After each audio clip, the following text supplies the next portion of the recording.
Hare Krishna, Visva, Kalyan, Gaurav Prabhu. I think we can start, Prabhu. Okay, Prabhuji. Okay, Hare Krishna. Go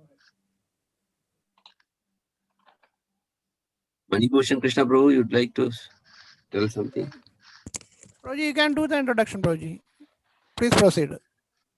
Hare Krishna, devotees, Dandar Pranams to all the assembled Vaishnavas. Today, our Friday Satsang, we have His Grace Vishwa Kalyan Gaur Prabhu. Prabhu will be taking today's Bhagavad Gita class. So we are all very blessed to hear from Prabhu. So we'll welcome Prabhu by chanting Hare Krishna Maha Mantra 3 times. Hare Krishna, Krishna Krishna, Hare Hare. Hare Rama, Rama Rama, Hare Hare. Hare Krishna, Krishna Krishna, Hare Hare. Hare Rama, Rama Rama, Hare Hare. Hare Krishna, Krishna Krishna, Hare Hare. Hare Rama, Rama Rama, Hare Hare.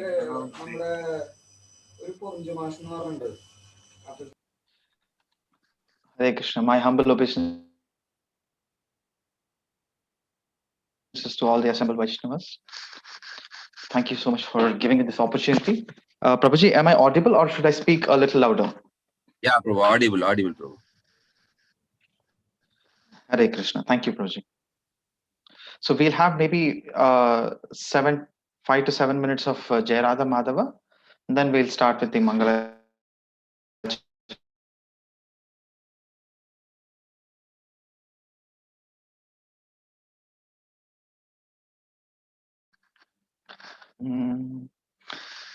Jai Radha Madhava Kunja Bihari Jai Radha Madhava Kunja Bihari Jai Radha Madhava Kunja Bihari Jai Radha Madhava Kunja Bihari Gopijana Vallabha Girivaradhari Jaya Gopijana Vallabha Girivaradhari Gopijana Vallabha Jaya Girivaradhari Jaya Girivaradhari Jaya Gopijana Vallabha Jaya Girivaradhari Jaya Girivaradhari Yashodanandana Vraja Jana Ranjana Yashodanandana Vraja Jana Ranjana Yashodanandana Vraja Jana Ranjana Yashodanandana Vraja Jana Ranjana Yamunatira Vanachar Yamunatira Vanachari Yamunatira Vanachari Jaya Radha Madhava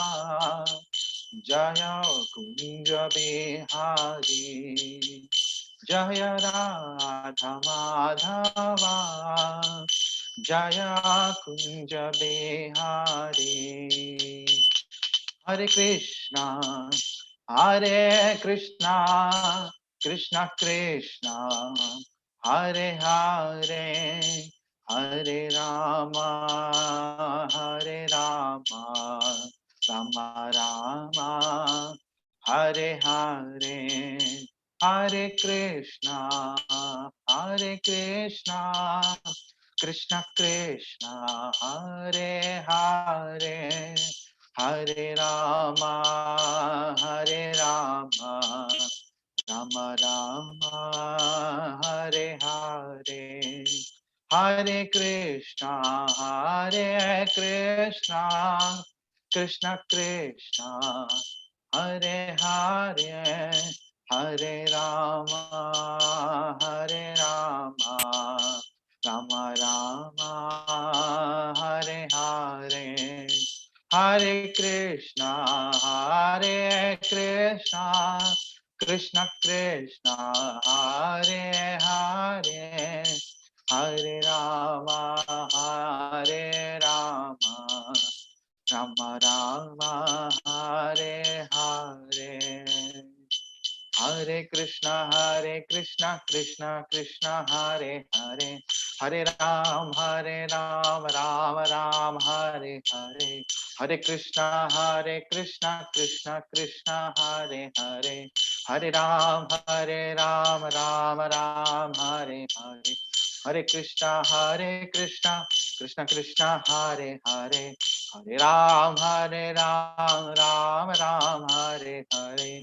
Hare Krishna, Krishna Krishna, Hare Hare, Hare Ram, Ram Ram, Hare Hare Krishna, Krishna Krishna, Hare Hare, Hare Ram, Ram Ram, Hare Hare, Hare Krishna, Krishna Krishna, Hare Hare, Hare Ram, Ram Ram, Hare Hare, Hare Krishna, Krishna Krishna, Hare Hare, Hare Ram, Ram Ram, Hare Hare, Krishna, Krishna Krishna, Hare Hare, Hare Ram, Ram Ram, Hare Hare, Hare Krishna, Krishna Krishna, Hare Hare, Hare Ram, Ram Ram, Hare Hare, Hare Krishna, Krishna Krishna, Hare Hare,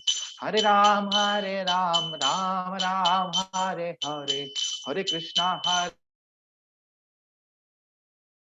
Hare Krishna Krishna, Hare Hare, Hare Ram, Ram Ram, Hare Hare, Hare Krishna, Krishna Krishna, Hare Hare, Hare Ram, Ram Ram, Hare Hare, Hare Krishna, Krishna Krishna, Hare Hare, Hare Ram, Ram Ram,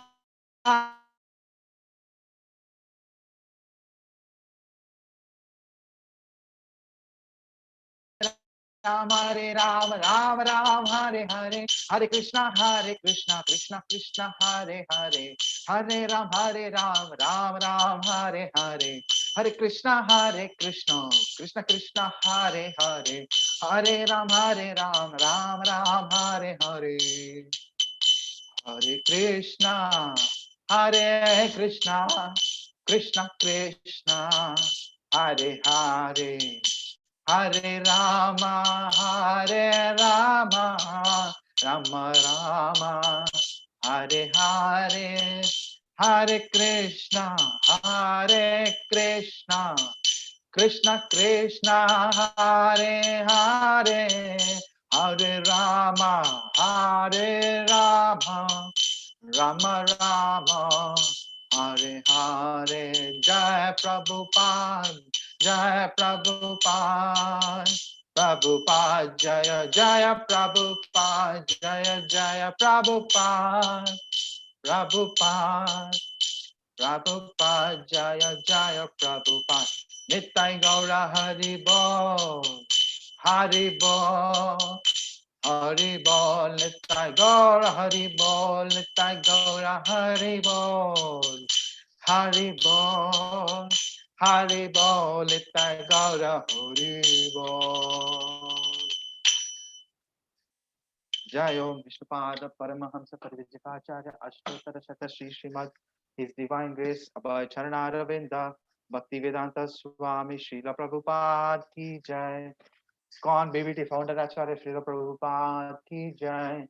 Jai Om Vishnu Pad Paramsa Parivijikacharya Ashtottara Shata Shri Srimad His Divine Grace Bhakti Siddhanta Saraswati Goswami Maharaj Srila Prabhupada Ki Jai. Ananta Kote Vaishnav Vrinda Ki Jai. Namacharya Srila Haridas Thakur Ki Jai. प्रेम से कहो श्री कृष्ण चैतन्य प्रभु नित्यानंद श्री अद्वैत गदाधर श्रीवासादि गौर भक्त वृंद की जय. श्री श्री राधा कृष्ण गोप गोपिका श्याम कुंड राधा कुंड गिरिराज गोवर्धन की जय. राजभूमि वृंदावन धाम की जय. मायापुर धाम की जय. नवदीप धाम की जय. श्री क्षेत्र जगन्नाथ पुरी धाम की जय. गंगा मई की जय. यमुना मई की जय. भक्ति देवी की जय. तुलसी महारानी की जय. प्रहलाद नरसिंह देव भगवान की जय. समवेत गौर भक्त वृंद की जय. युग धर्म हरिनाम संकीर्तन यज्ञ की जय. ग्रंथ राज श्रीमद् भागवतम भगवद गीता की जय. निताय गौर प्रेमानंदे हरि हरि बोल. Most auspicious Purushottam Mass की जय. All glories to assembled devotees Hare Krishna. All glories to assembled devotees Hare Krishna. All glories to assembled devotees Hare Krishna. All glories to Shri Guru Garana. All glories to Srila Prabhupada. Jai Srila Prabhupada ki jai. Hare Krishna.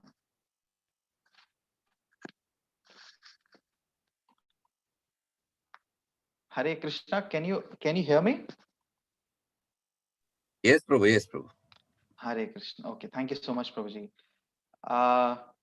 It's a bit impersonal to stare at the screen and looking at myself and the lordships. So I would really request humbly, if possible, and if you are in a situation where you can switch on your video, I would really encourage and like all of you to switch on your videos, please. Otherwise, it will be very impersonal, just staring at a screen. So at least it would be nice if I can have all of your darshans and look at all of your blissful faces, so I can be enthused to speak a little more about the glories of lordships. Thank you so much. Om Ajnana Timirandasya Jnananjana Shalakaya Chakshurunmilitam Yena Tasmai Shri Gurave Namaha. Shri Chaitanya Manobishtam Sthapitam Yena Bhutale Swayam Rupa Kadamayam Dadati Swapadantikam.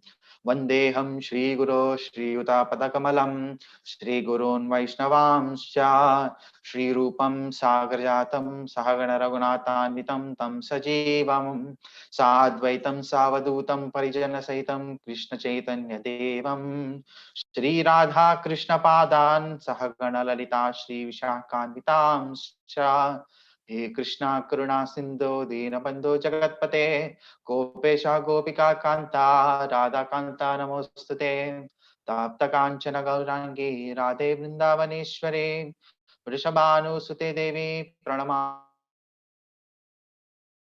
हरिप्रिये आजानुलंबित भुजौ कनकावधातौ संकीर्तनैकपितरौ कमलायताक्षौ विश्वम्भरौ द्विजवरौ युगधर्मपालौ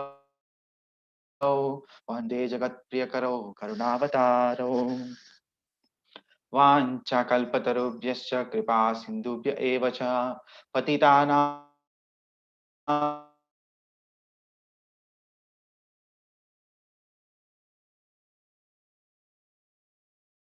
Nanda Shri अद्धाधार श्रीवासादि गौर भक्त वृंदा हरे कृष्णा कृष्णा कृष्णा हरे हरे हरे राम राम राम हरे हरे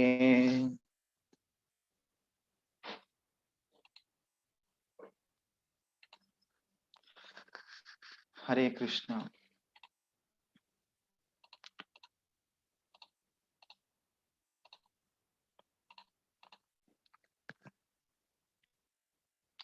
सर्वोपनिषदो गावो दोग्धा गोपाल नंदना पार्थो वत्स सुधीर भुक्ता दुग्धम गीतामृतम महत् एकम शास्त्रम देवकी पुत्र गीतम एको देवो देवकी पुत्र एव एको मंत्रस्तस्य नामानि यानि कर्मापि एकम तस्य देवस्य सेवा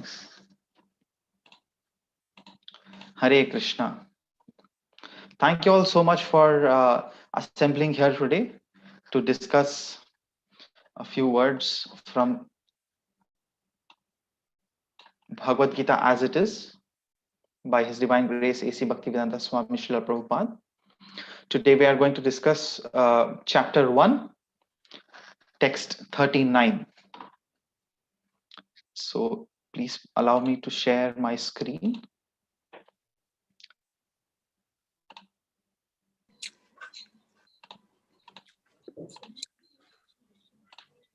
Okay.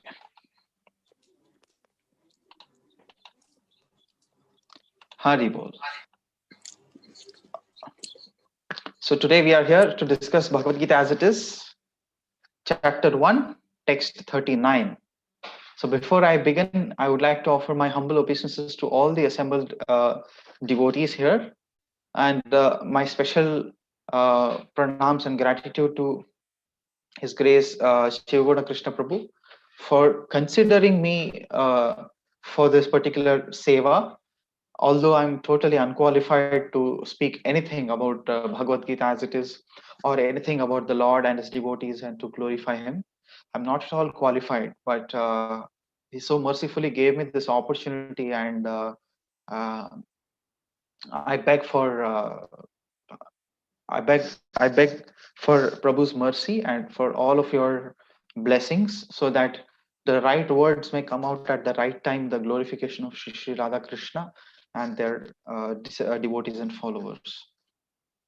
I also would like to offer my humble obeisances to His Divine Grace A.C. Bhaktivedanta Swami Srila Prabhupada, my spiritual master, my parents, all the assembled devotees here, all the previous acharyas, Lordship Shri Radha Krishna, Jagannath Baldev Subhadra Maharani, all the previous acharyas, Shad Goswamis.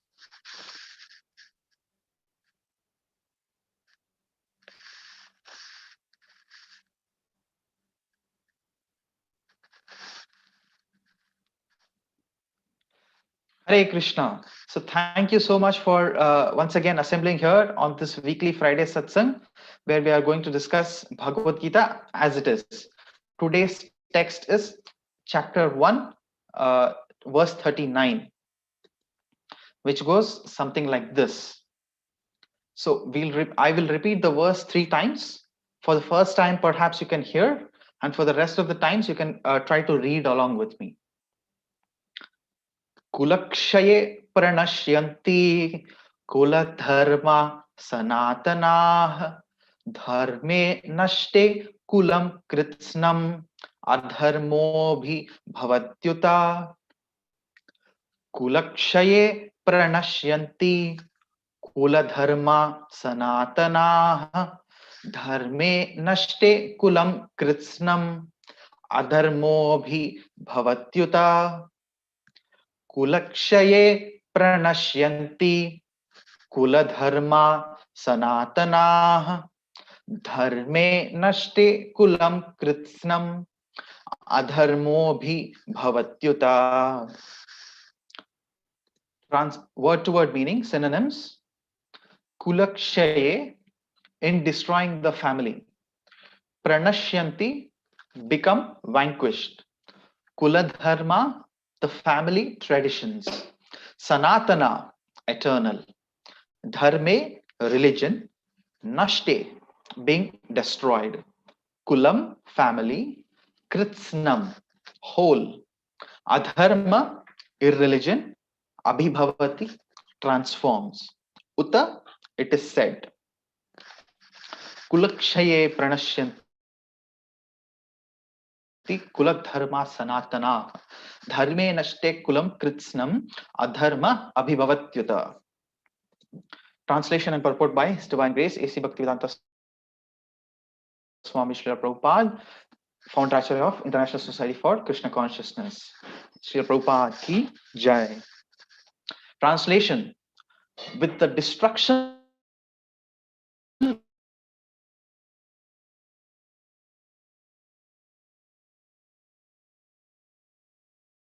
becomes irreligion. Would somebody like to repeat the translation? Please unmute yourself. Hare Krishna. With the destruction of the dynasty, the eternal family tradition is vanquished, and thus the rest of the family becomes involved in irreligion. Hare Krishna. Thank you, Prabhuji. Somebody else? Mataji's?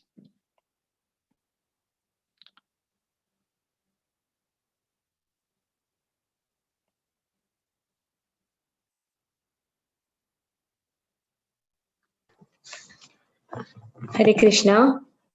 Hare Krishna, Mataji.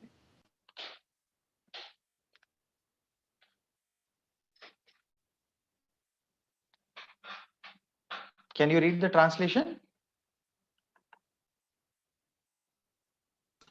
Hare Krishna, Prabhuji. With Hare the Krishna, destruction of dynasty, the eternal family tradition is vanquished, and thus the rest of the family become involved in irreligion. Hare Krishna. Thank you, Mataji.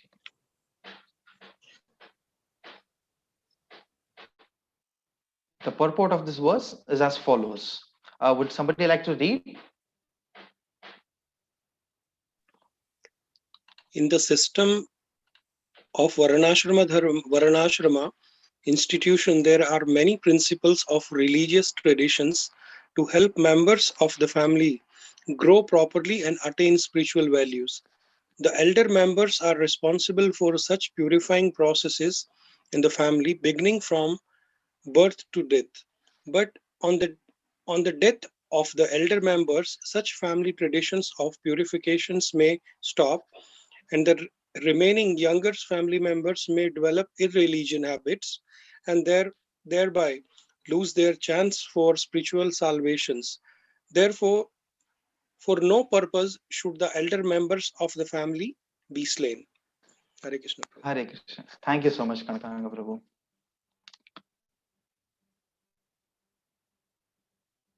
So the last week we saw this was a text BG 1.39.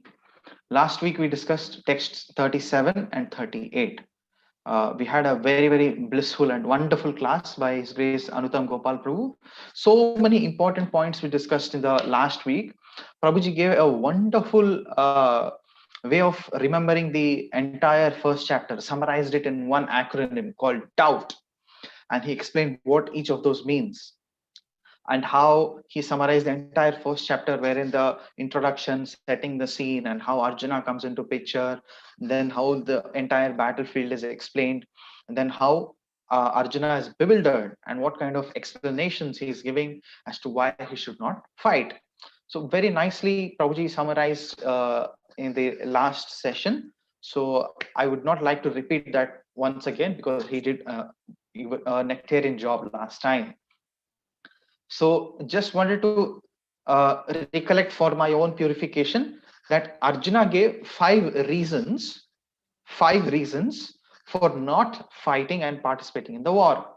The first reason was compassion, which is from text 28 to 30 of the first chapter. And the following are the explanations for how he has compassion. So he says, compassion, Arjuna has compassion due to the soft-heartedness of a pure devotee. Arjuna is a pure devotee. And because a pure devotee has a very soft heart, he's very compassionate to all other living entities. But false compassion due to material fear, namely loss of life. This compassion is placed in a false platform. Why? What is that false platform? The material fear. He was thinking on the bodily platform, thinking that all my family and relatives will lose their life in the war. Conditional nature is to forget this real self-interest. This is the cause of material pain. So when one forgets his real spiritual identity, his self-interest, the real self, that is when he is conditioned. And when he is conditioned, that causes into material pain, tribulations. So out of compassion, he says, I don't want to fight. Okay, the second reason is enjoyment. Text 31 to 35 of the first chapter. Arjuna was so-called put into this blind conception of life in a bewildered state, saying that he cannot see the right way to achieve even material happiness. Which means he is saying that fighting will not offer him any enjoyment even by victory. So even after, let's say I'm victorious and all my relatives are dead, with whom I will enjoy with all of this opulence? For whom is all of this? It's for my kith and kin. So if they are not there, what is the use of all of this? I won't be able to enjoy because of all of these reasons. So to be so-called good man in society, Arjuna did not want to kill his relative.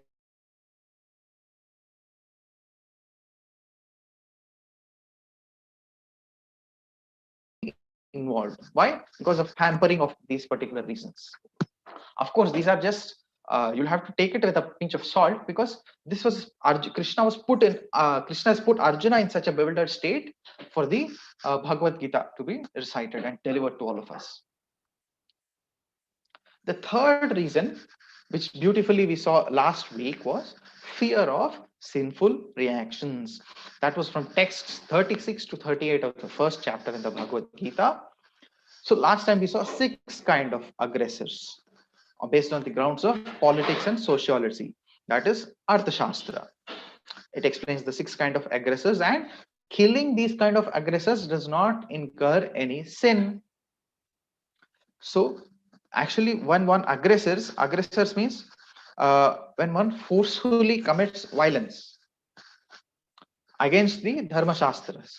And then Arjuna favors forgiveness based on the grounds of religion and saintly behavior. Again, Arjuna being a devotee was very saintly of quality and character and behavior. And on this saintly nature, he wanted to forgive all of those people. That all of those people are, let them do whatever they want. They are aggressors. But it's okay, let us forgive all of them based on religion and saintly behavior, which is the Dharma Shastra Nitis. So he explains why to risk life and eternal salvation for temporary pleasures and kingdom. So if I kill all of them, then I'll be ruined with sinful reactions. So why should I trade this for eternal salvation? The fourth reason which we will be looking at today is family traditions will be destroyed. That will be explained in texts number 39 to 43 of the first chapter. So Arjuna is explaining in these verses these various points. He says, death of the elderly. So all the elders of the Kuru dynasty were there in the battlefield. So after this war, all the elders of the family will be destroyed, killed. And when due to the death of the elderly, what will happen? Family traditions stop. And when family traditions stop, irreligious practices are sprouting up in the upcoming generations. And by irreligious practices, what happens? Again, this will be explained in the forthcoming verses 40, 41, 42, 43. Women will be polluted. And then women pollution in the sense that will be beautifully explained in the this book called Surrender Unto Me by Burijan Prabhu for the same verse. So in this, just give me a minute.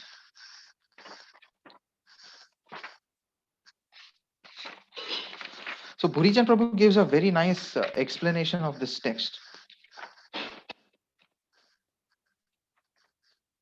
Yes, Burijan Prabhu says, Arjuna fears that if he were to engage in the irreligious killing of his grandfather and guru, the women of the family would think our men have become irreligious. So we saw, right? Family traditions stop and irreligious practices come up. So our men have become irreligious. They are committing irreligious activities.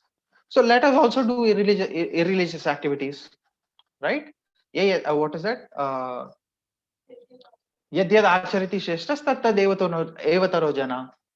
So whatever the great man follows, the general populace imitate or follow. So like that. So that is how women get polluted. And then by polluted women, you have unwanted progeny, Varna Shankara. And if the society is filled with Varna Shankara, it becomes hellish life for family. And all these Varna Shankara become destroyers of family traditions. The culture is destroyed. Varnashrama dharma is completely uprooted from the society.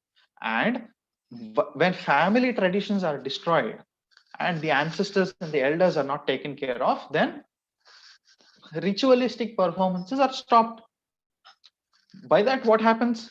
The current framework of society is also ruined, and the higher heavenly planets, the Pitriloka, is also put in trouble. How? The offering of the Pinda to ancestors is stopped by these irreligious people because of their hellish life. They are not at all religious. And by such kind of culture, destroyed culture, which is put to ruination, all the ritualistic performances are stopped. Offering of pindas to ancestors is also stopped, and then the ancestors and forefathers are also in trouble in the Pitrilokas. So that is the elaborate explanation of this fourth reason, which is family traditions being destroyed. So the whole premise of this lecture will be around this, and we'll be dealing with each of these points in detail. But this is just setting the context for today's discussion. The fifth reason is indecision. So finally, after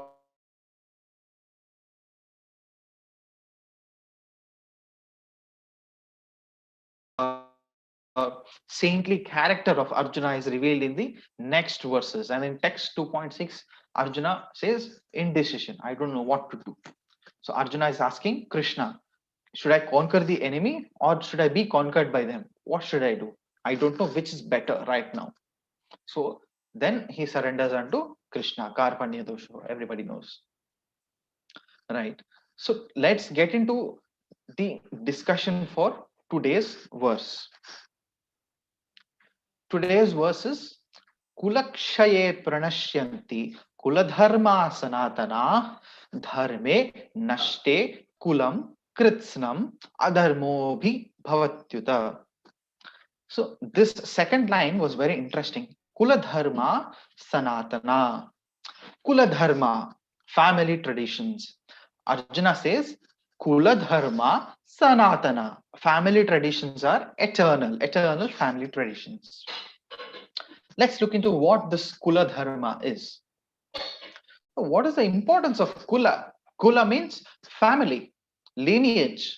What is the importance of that? So this is exactly the purport, just in bullet points. Prabhupada is saying in the purport, in the system of the Varnashrama institution, there are many principles of religious traditions. Religious traditions to help members of the family grow properly and attain spiritual values. The Varnashrama institution is very, very important. Chaturvarnamaya, I mean, almost all of you know here, Chaturvarnamaya system, Guna Karma Vibhagashaha, basis of Guna and Karma. The framework of society is divided into 4 Varnas and 4 ashramas. What are the 4 varnas? Ashramas are Brahmana, Kshatriya, Vaishya, and Shudra. What are the 4? Sorry. Varna. Varnas are Brahmana, Kshatriya, Vaishya, and Shudra. The ashramas are Brahmacharya, Grihastha, Vanaprastha, and Sannyas. So 4 varnas and 4 ashramas. Right. So on basis of what is this societal framework divided? On basis of guna and karma, which means activity and nature. Very good. So this institution, Varanashrama institution, is established by Krishna himself. So which means this division of society is natural and it is bona fide and it is authorized.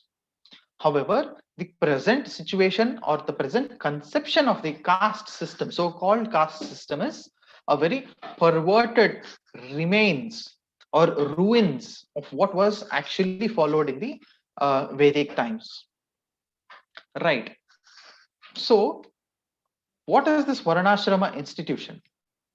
Basis their nature and their guna and karma activity, every person in society has their prescribed duty. By performance of such prescribed duty, it is explained in the Chaitanya Charitamrita that one can please the Lord. And when the Lord is pleased, then our spiritual progress occurs, our purification occurs, and we are truly established in our eternal constitutional position. That is the entire purpose of Varanashrama institution.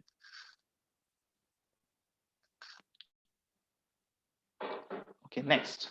Prabhupada says the elder members are responsible for such purifying processes in the family, beginning from birth to death. Right. But on the death of the elder members, such family traditions of purification may stop, and the remaining younger family members may develop irreligious habits and thereby lose their chance for spiritual salvation. So the elders of the family, Prabhupada explains in the next line, therefore for the no purpose should the elder members of the family be slain. The elders of the family always have a very high responsibility. So before even beginning of a family, every varna and ashrama of the society is meant only for one purpose, and that is for spiritual realization, spiritual progress. It is said that nobody should become a ruler, nobody should become a king, nobody should become a mother, nobody should become a father, nobody should become a spiritual master, a teacher, if he is not able to uplift his his subordinates to the platform of spiritual realization, to Krishna consciousness. Sorry? Deliver. Yes, if he is not able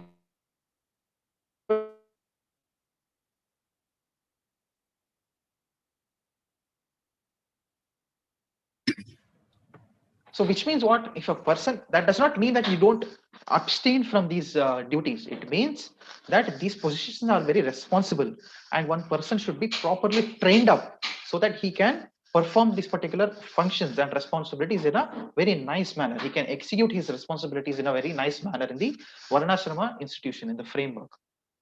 Right. So a family member, the husband is responsible for the spiritual progress of his family, which means what? It is said that the mother is usually the first teacher of all the children. So the mother usually imbibes all the spiritual values, the traditions of the family, etc., in the children. There's a funny story in family traditions. I remember bits of it, so please correct me if I'm missing somewhere. It's just a story though. So once what happens, there's a marriage going on for a bride. and the girl is about very young girl. So those days, in the olden days, the girls were married off at a very young age in her childhood. So she was about 8 years old, and the girl was getting married off. And during the marriage ceremony, what happens is there's a cat in the around the mandap, and it's making a lot of noise. So what does the mother do?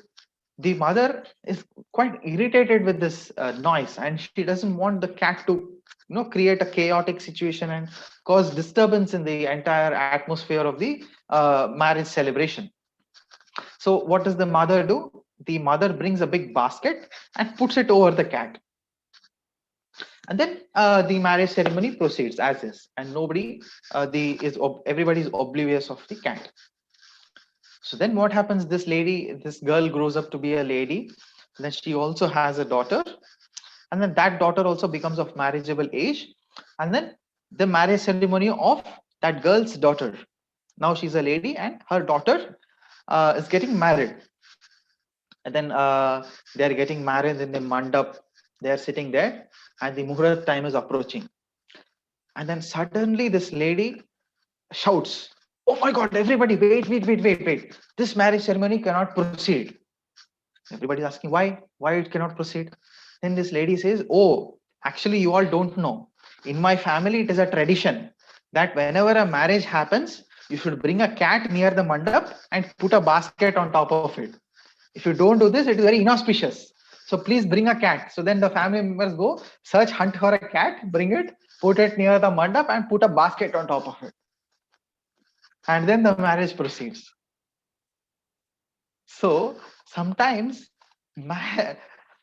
family rituals and traditions, you need to understand the idea behind that. What is the principle behind that? There's always a principle behind family traditions. It's very important. Anyway, the point being, if there are no elders in the family, especially today, with the advent of the nuclear family, there are hardly any joint families. I grew up in a joint family. So giving my example, my grandparents, so I grew up with my grandparents. Practically every moment of the day, I used to find them doing some kind of puja, doing some Vishnu Sahasranama, some kind of parayana, some kind of worship. If they have some free time, they'll go to the temple. And because I was very young, and they used to take me also along. So we used to do a lot of temple seva right from childhood, 3-4 years old. I was, brought into this culture. That's how I was brought up. And we were continuously hearing all these prayers at home. Without knowing itself, you just memorize all of these verses. And whenever you're free, the grandmother says, "Okay, sit, I will tell you Ramayana stories," and you listen to Ramayana stories, Mahabharata story, this story, that story from Purana. We discuss this only, Bhagavad Katha.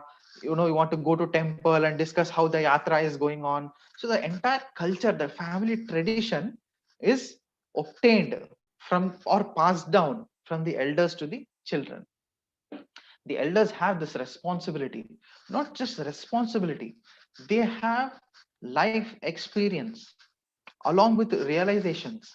So when you learn from such personalities, you can take advantage of all of that experience, years of experience, along with their knowledge and learning also. So that's a great asset for us also as society.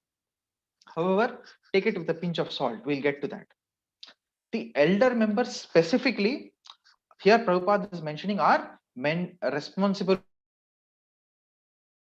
for the purifying processes, which are also known as samskaras.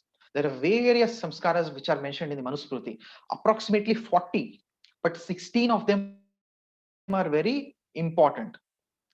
Before birth, there is the Garbhadana samskara. Before that, there is a Srimanta samskara. Like that, so many are there. 16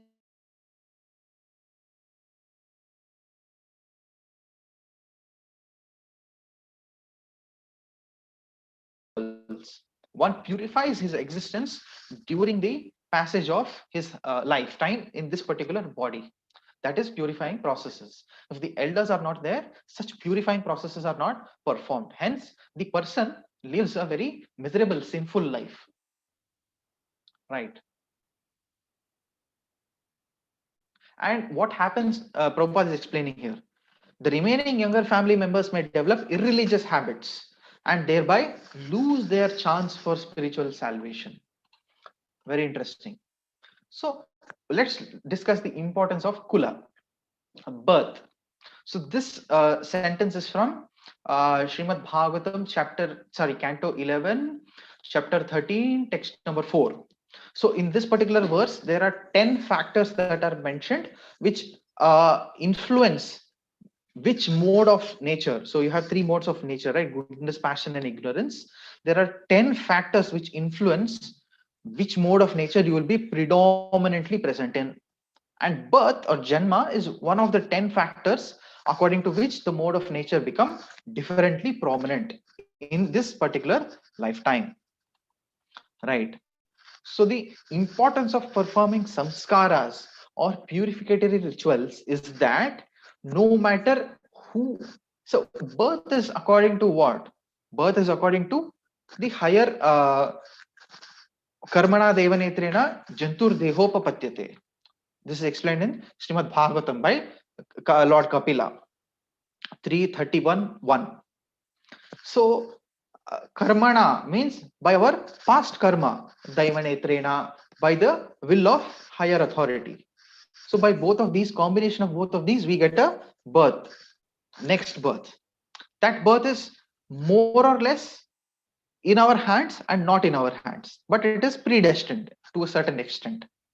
So, when that birth is to a certain extent predestined, how do you purify that particular birth? You purify it by performing such samskaras. Different milestones of life are marked by ceremonies that enhance the journey of the soul in this planet. Right? So let's look at this word called Kula Dharma. What is Dharma? Dharma means eternal constitutional position. We all know this verse. Real dharma of a living entity is savai pumsa paro dharma yatho bhakti dokshaje. The supreme occupation or dharma for all humanity is that by which men can attain to loving devotional service unto the transcendental Lord. So it's very interesting that Kula Dharma. Kula means the family in which you are born into is only for one lifetime. So the family traditions that you have will be applicable for only this particular lifetime, right? So how did Arjuna say that Kula Dharma is Sanatana, which means Sanatana means eternal. So how can Kula Dharma be Sanatana, eternal? It's confusing, right? So in this context, Arjuna is referring to the word Sanatana means from a long time. Usually family traditions are carried on from time immemorial. So considering that large time scale, Arjuna is referring as these traditions are followed since time immemorial, Sanatana. So these family traditions are followed from time immemorial, Sanatana, timeless. Hence they are eternal in the grand scheme of things. But however, we need to understand what is the real meaning of eternal dharma, real dharma, Sanatana dharma. Right? Let us look at that. So before getting into this Sanatana dharma aspect, I wanted to briefly discuss about the birth. Human form of life is very, very valuable and rare. We all know this. What is the difference between an animal? What is the distinguishing factor of a human being from various other species of life? We all know this verse. Ahara nidra bhaya maitanam cha samanyam etat pashubir naranam dharmo hi etat adhika vishesho dharmena hinaha pashubir samana. Which means if a person is devoid of dharma, he is equivalent to an animal. But what is the distinguishing factor? It is dharma, religious principles. This human life is meant for reviving his eternal position or Sanatana.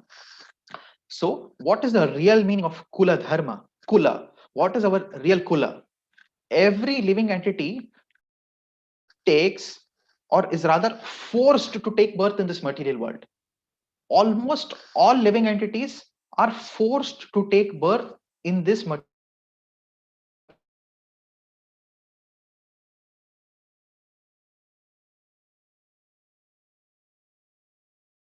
of the Lord, on purpose for which they come enter into this material world.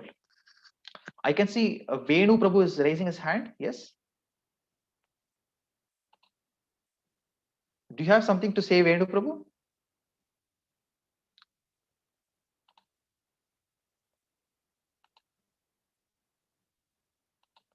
Okay. By mistake, maybe. All right. So we were looking at birth. Every living entity, almost every living entity on this material planet, or not just this material planet, the entire material world is forced to take birth, right? And when you are forced to take birth, and this birth and death cycle, we all know it's miserable. So how can birth be purified? Right? Kula, the family that we obtain is more or less out of our hands. So what is that real kula that we have? Kula dharma that we saw in the previous slide, just a minute, is only for one lifetime. So how can it be eternal? What is the real kula that we belong to? Our real birth is the spiritual birth. Every living entity is forced to take a material birth, but a spiritual birth is taken by one's own endeavor. That is why he's called Dvija, which means twice born. A Brahmana is referred to as Dvija, twice born. This second birth is known as a spiritual birth. That spiritual birth is your eternal Kula Dharma. So your real Kula is not you being a Reddy or a Gaud or a Rao or whatever. Nair, Nambiar, Chettiar. All of these are not your, Singh, not your real Kula. What is your real Kula?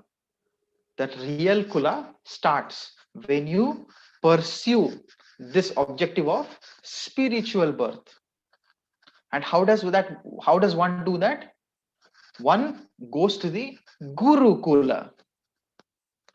That is when you can get the real Kula. When you go to the Guru Kula. It's a very interesting story here also. I remember watching an episode of Mahabharata on TV. Take it with a grain of salt, but it's very relevant here.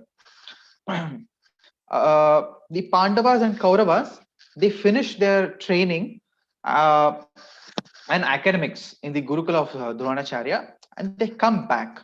So when the princes come back, there is usually a demonstration of what they learned to the general public. And then after that, the best among the princes are selected as the heir to the throne, as the Yuvaraja. So there is a demonstration by both the Pandavas and the Kauravas.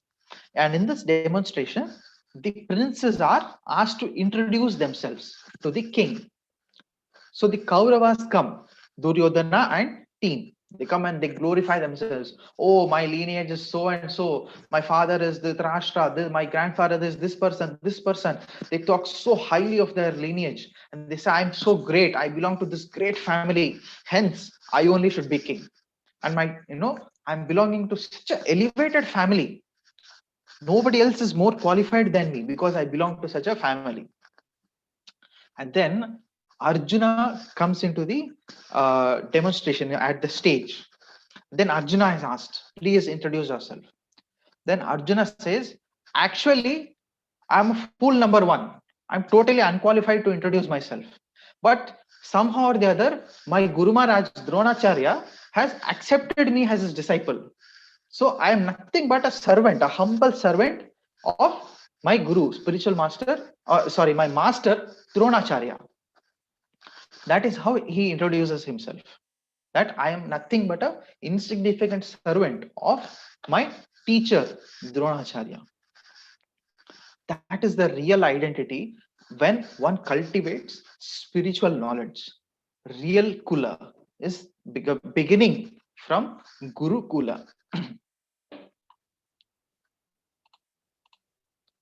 Hence, in this rare birth of human form, one should pursue spiritual realization, self-realization, Krishna consciousness. We saw, right? Save pumsam paro dharmo. We should follow that highest form of religion. What is that? Yatho bhaktir adokshaje. Bhakti, Krishna bhakti is what is to be pursued. That is the real Sanatana Dharma. If you don't follow that, what will happen? Dharma swanushtita pumsam Vishvaksena Kathasuyaha Notpadayedratim Shramaivehi Kevalam. So if you do not follow Dharma Swanushtita Pumsam, which means the prescribed occupation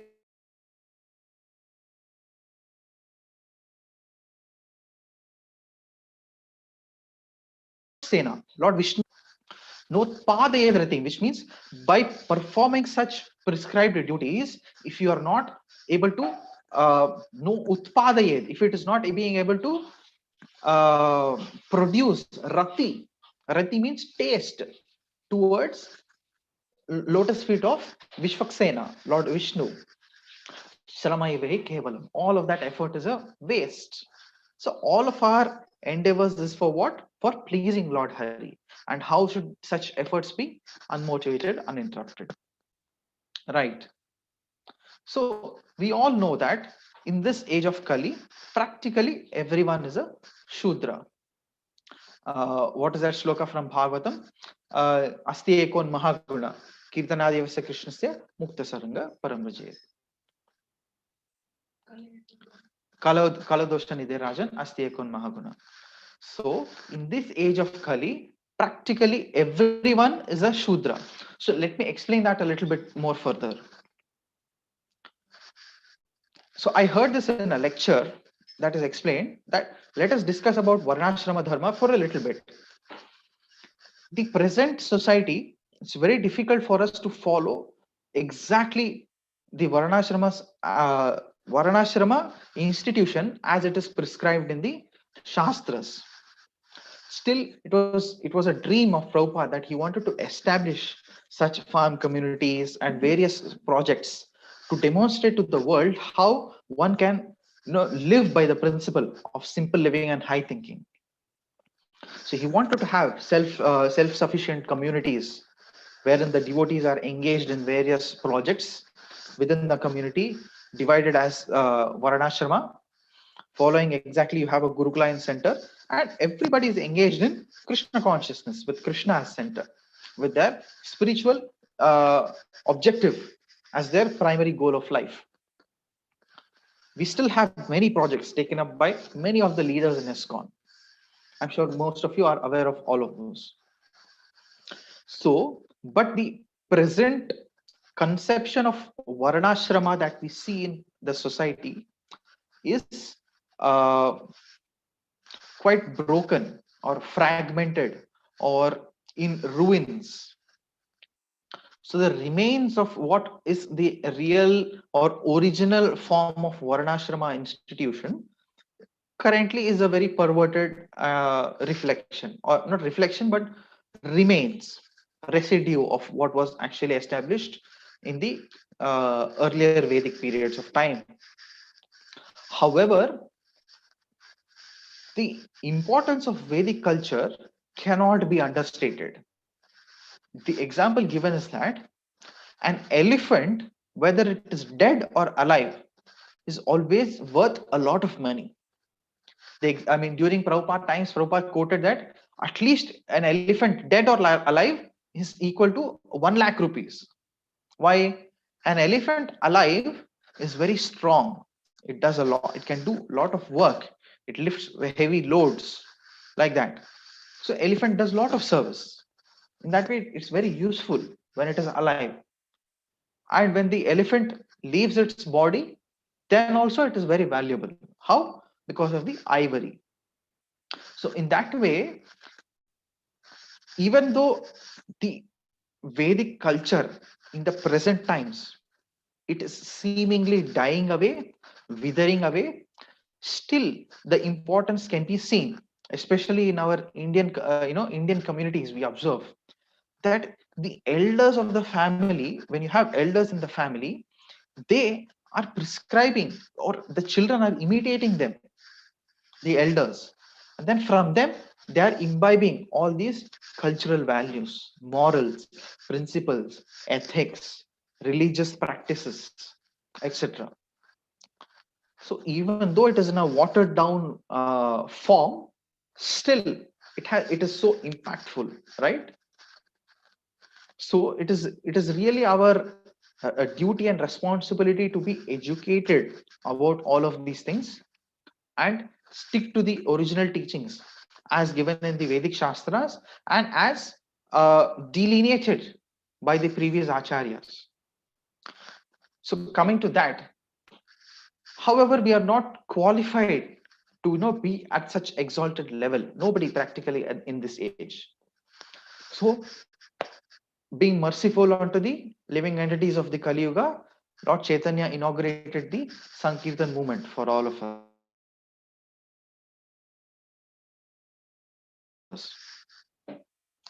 So we all names is the real Kali Yuga Dharma. What is the shloka? Hare Rama, Hare Rama, Hare Rama eva kevalam, Kalau Nastyeva Katiranyatha. 3 times for emphasis. There's no other way. No other way. In fact,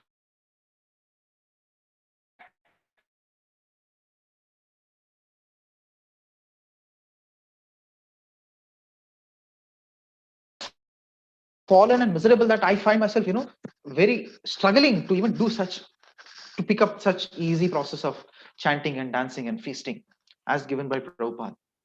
But the process is easy. We just need to apply the process in our lives with utmost sincerity and dedication.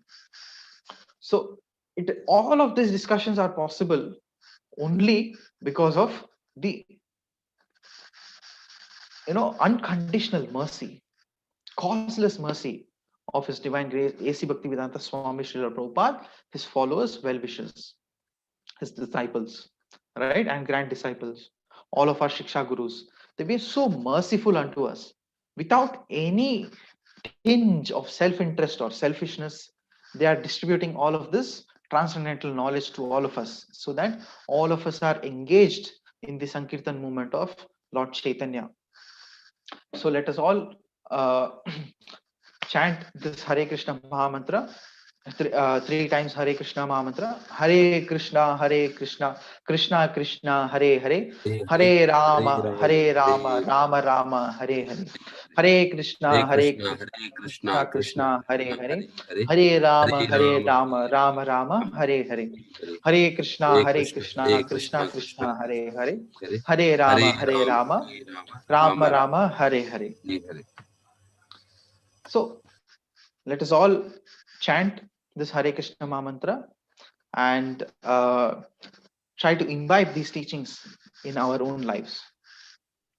So thank you so much. These were not my words.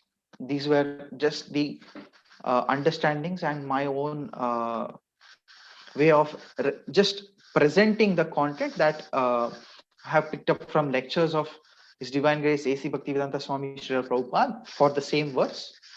Also, I have cited bullet points from the presentation of His Grace Amritananda Prabhu. All of you know his presentations are so wonderful. Also, I have referred a lecture on the same verse by His Holiness Tamal Krishna Goswami Maharaj, given in 1993 in United States. So these were the references. So I just tried to repeat whatever they have taught us on this particular verse. If there are any shortcomings or any faults or mistakes, I would urge all of you to please refer to these particular sources and kindly please forgive me for all of my mistakes and shortcomings if I have committed any offense. or if I have spoken anything out of line of what I have, of what they have conveyed, please forgive me, accept their version, and forgive me for my mistakes. Thank you so much. Please bless me so that I may be able to serve in a much better, may be able to be in a much better service in future. So with that, we will conclude today's discussion with His Grace Shivagunda Krishna Prabhu's permission and the permission of all the senior Vaishnavas here. We can take up some question answers, or if you have any thoughts, or if you want to contribute to the discussion, if you have any comments, please feel free to unmute yourself and please speak out now. Thank you so much. Hare Krishna. Devotees, any questions, comments on today's discussion? Prabhu very beautifully explained a lot of important points. How the family traditions, culture, what is a permanent kula dharma, which is you are taking your spiritual birth. So that is very important point.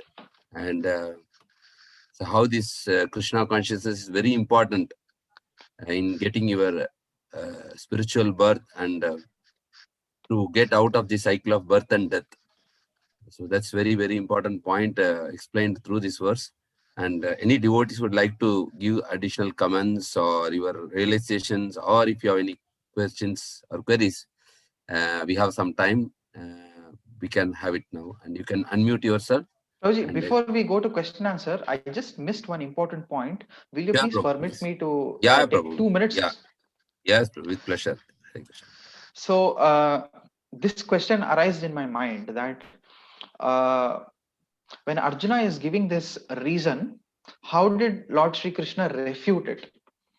And so what is the real answer and argument against this? So Arjuna explains about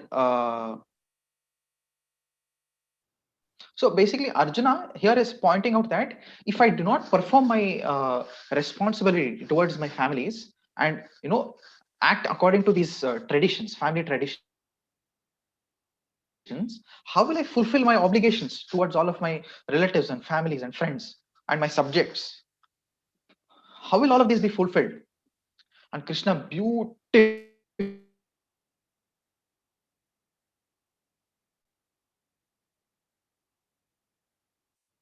that once again, if you want to refer, chapter 2, text 45 and 46, and chapter 3, text 24. This is where Lord Shri Krishna refutes this argument of Arjuna, wherein it is very natural now that if you think about it, by performing of material duties, spiritual duties are not fulfilled. Whereas by performing of spiritual duties, material duties automatically get fulfilled.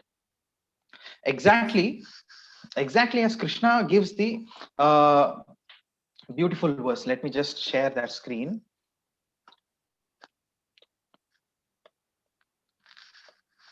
Okay.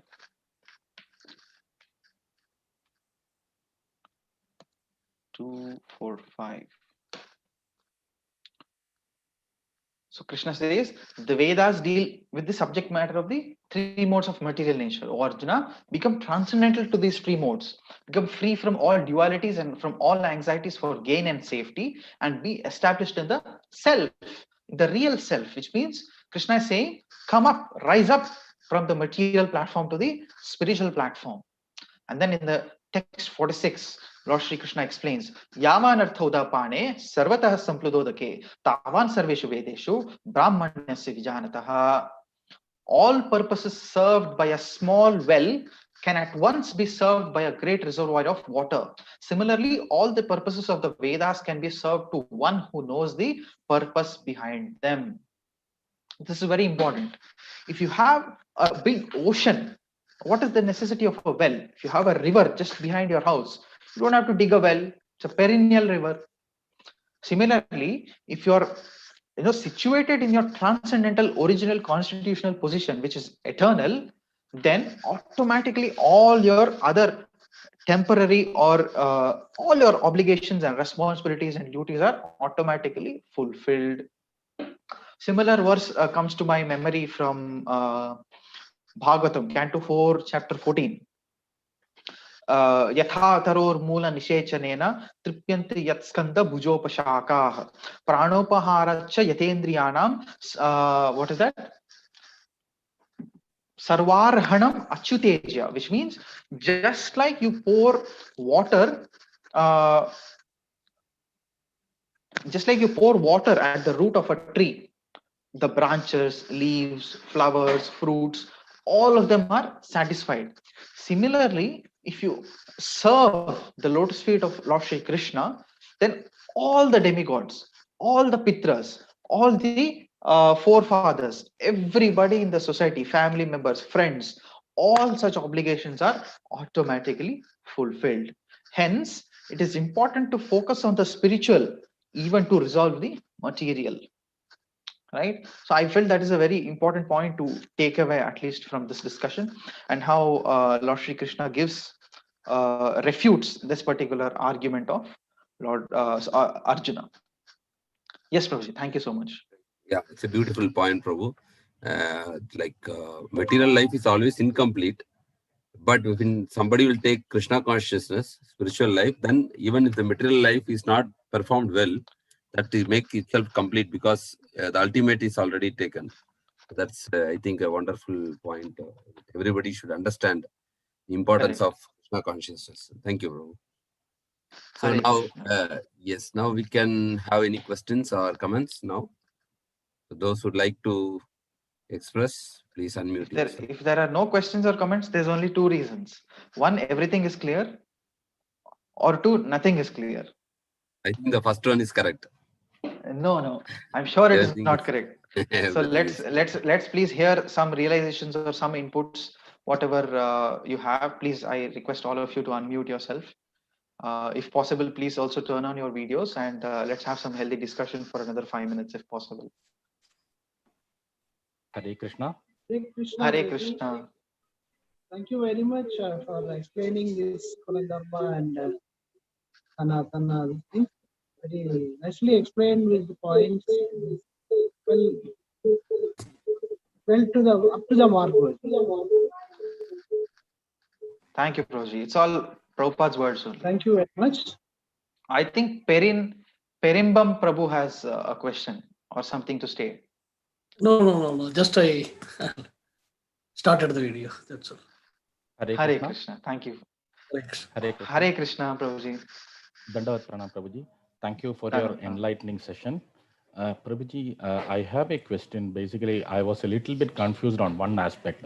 When you mentioned about family tradition, okay, there has been certain things which we have been in the current birth, we have been following certain items or as a part of family tradition, like certain pujas which we perform as a family tradition.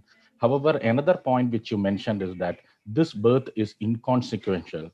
So does it mean that we have to discard whatever we have been learned as a family tradition till date? Did you understand the question, or should I be more clear? In the sense, so far we have been doing a certain set of pujas, praying a certain set of God, etc. But since we feel that this birth is very inconsequential, do we discard everything and start zero from the slate? Hare Krishna. That is a beautiful question, Prabhuji. In fact, when I was preparing for this class, I myself had this question. For example, I was taught many things by my own parents, by my grandparents, etc., by my relatives, so on and so forth. During my upbringing, before my Krishna conscious journey, so to speak, I had some rituals that I was also following. And so I felt, okay, do I discard them or what should I do them to currently? Answer, we are currently not at a state or not in a state of consciousness to determine what is favorable for our spiritual life and what is not favorable. Hence, we should always follow the instructions and the words of the superior authorities who are well established in their path to Krishna consciousness. For example, if we take the guidance of a spiritual master, or if we take the guidance of a senior Vaishnava who will be able to handhold and expertly judge what is beneficial for us and what is not. Even in family traditions, sometimes some things might be very favorable for you, and sometimes some things might be not so favorable. For example, uh, His Holiness Bhakti Charu Swami Maharaj is a very elevated Vaishnava. He's coming from a very exalted family of Vaishnavas, Gaudiya Vaishnavas from Bengal. So much so that when he entered into ISKCON and took shelter of Srila Prabhupada, Srila Prabhupada gave him sannyas within 3 months. Just 3 months, Maharaj got sannyas. Why? Because his family tradition was so exalted. He knew the essence of the Vaishnava culture. He knew the importance of what it is to take sannyas diksha. Hence, Prabhupada gave him sannyas diksha.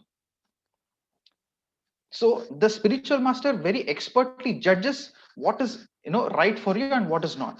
Hence, we should always take shelter of the spiritual master and seek their advice and guidance. They are experts in all the subject matters. They know what is best for us. So we need to develop that faith unto them by hearing from them, and then we need to surrender unto them and then ask their expert guidance, saying that this is what's happening in my life. So both in principle and in detail, they will be able to guide you very expertly. This is an example which was favorable. So where traditions and family lineage and culture was favorable. Something not, for example,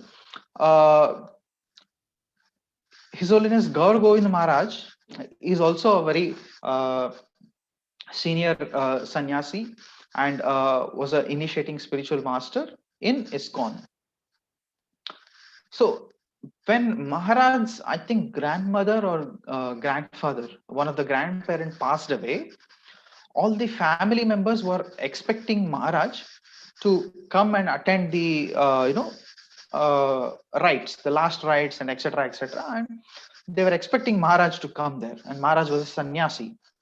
Usually, a sannyasi doesn't have anything to do with familial ties or whatever. So then Maharaj expressed his position. He says that I'm currently not able to determine what should I do right now. Prabhupada, will you please enable me? Lord, please guide me what to do. And Prabhupada said, you are a Vaishnava. You have surrendered your life unto Krishna and to this mission. You don't have anything to do with these kind of rituals. You don't have to go there. And hence, accepting the words of the spiritual master, Maharaj did not go. So always when such kind of instructions and opinions come from a bona fide authority, then it becomes it holds value.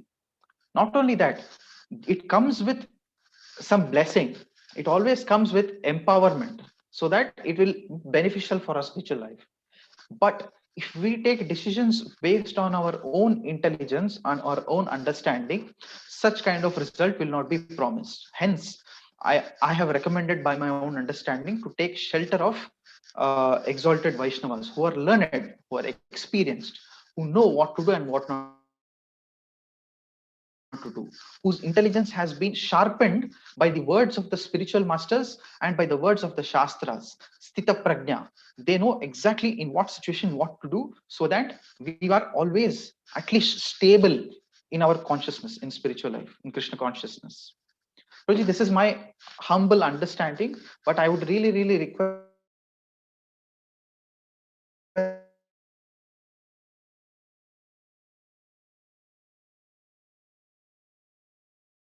Simanand Prabhu, Anutam Prabhu, any one of you.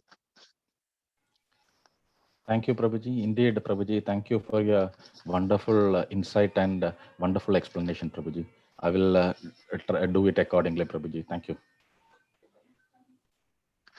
Thank you so much, Prabhuji. Hare Krishna. So I would really recommend that we read Prabhupada's books, especially this wonderful book, A Beginner's Guide to Krishna Consciousness. And we have the Vaishnava Etiquette Manual.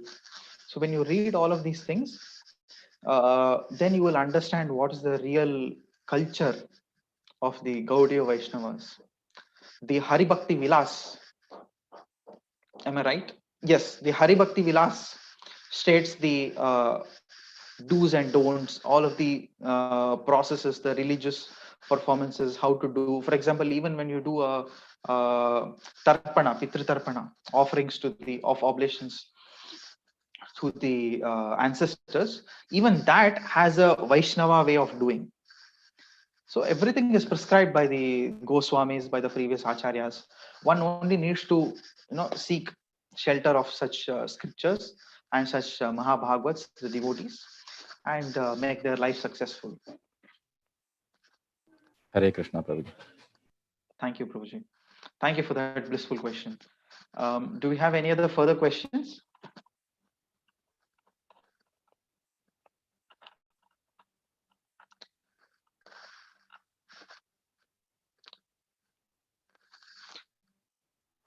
Hare Krishna.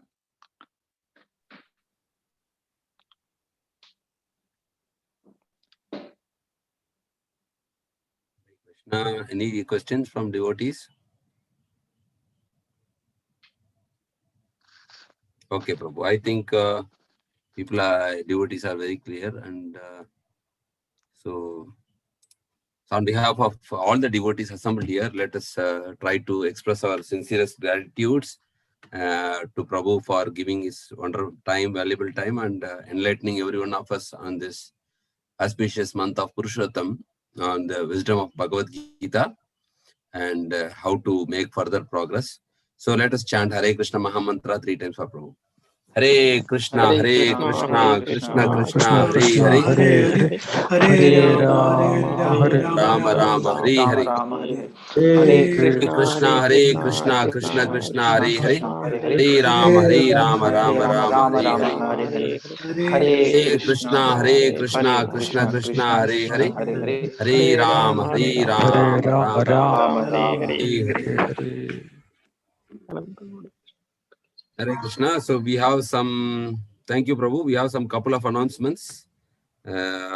Actually, there is a weekly inspiration videos posted on ISKCON education website, YouTube. Books are the basis. Encouraging to read Srila Prabhupada books so that we get Krishna consciousness, we can get progress in a quicker way, and we will get the strength to practice devotional service. So you are all requested from His Grace Tapan Mishra Prabhu, Executive Director, Ministry of Education, ISKCON, to subscribe the channel YouTube. In the YouTube, it is called ISKCON Ministry of Education. This will be also circulated in the Kanyadesh WhatsApp group. So from that, you can click the link and then go and press the subscription button. So it is iskoneducation.org. Website is there where you can get a lot of materials related to studying Srila Prabhupada books, presentations like that. And also there is ISKCON Ministry of Education, which is giving a lot of videos stressing on the importance of regularly reading Srila Prabhupada books. And you are requested to subscribe the channel to show your support and to get more information on whatever is published in the channel. So this is the thing, and I think Manibhushan Krishna Prabhu will announce for today's program. And today for our journey of self-discovery, we have today's last session, practical application of Bhagavad Gita in our day-to-day lives. Will be at evening 6 p.m. Kuwait time. Today we are finishing the session, journey of self-discovery. So anybody would like to attend, you are most welcome to attend this session. And I will hand over to His Grace Manibhushan Krishna Prabhu for any other announcements. Thank you all. Hare Krishna. Krishna, thank you very much, Prabhuji.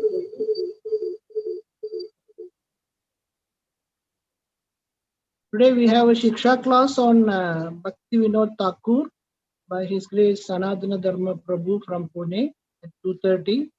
Please utilize this opportunity to hear about the contributions and the importance of the important position of Bhakti Vinod Thakur in our Parampara. This part of the Guru Parampara talks. So please don't miss it at 2:30 p.m. Kuwait time. And evening we'll have our Purushottam month program. It will be at 7 p.m.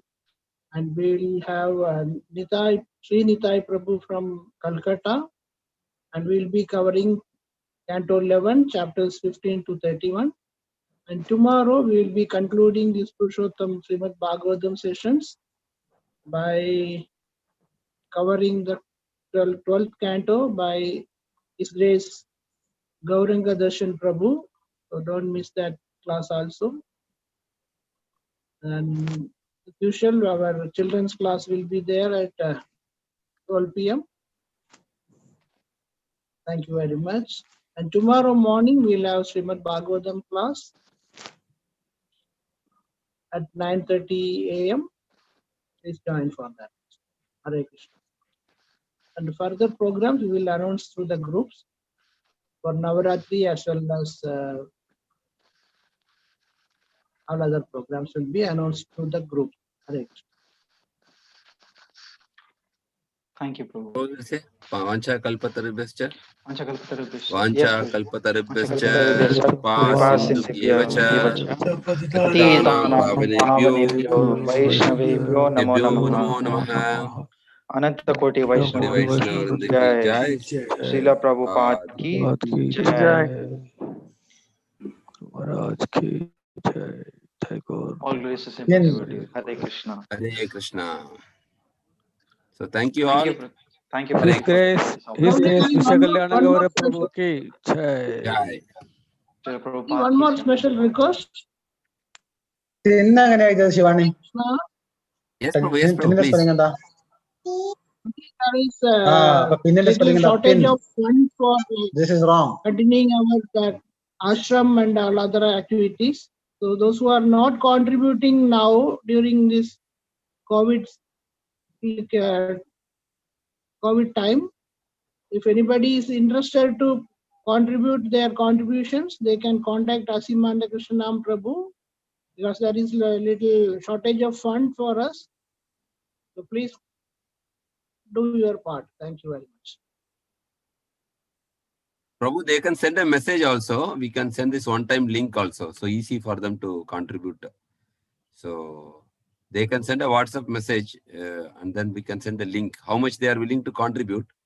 If they will inform by WhatsApp, then we can send the link also. Yes, Prabhu. In that way also we can collect that. No need to personally meet anybody. You can send through by Kenneth itself. Online, yes. Yes, Prabhu. Hare Krishna. Thank you Yes, all. Prabhuji. Hare Krishna. Shivana Prabhu, Manivishnu, even the voluntary contribution doesn't meet our requirement. At that time, we can announce this much amount is a shortage, and we Yeah, can yeah. meet We that. will do it, Prabhu. No, We will do it. voluntary. See, a lot of devotees, they were regularly giving us. Right, And Prabhu. during, we are not meeting together. That's the way that is all pending. If anybody is interested, they can contribute. That's what we mentioned. Correct, Prabhu. Although we are not conducting program, but we have the ashram issue now, so we need to collect. Yeah, okay. Hare Krishna. Okay, Prabhu. So I end the session now. Okay, Prabhuji. Thank you very Hare much. Krishna.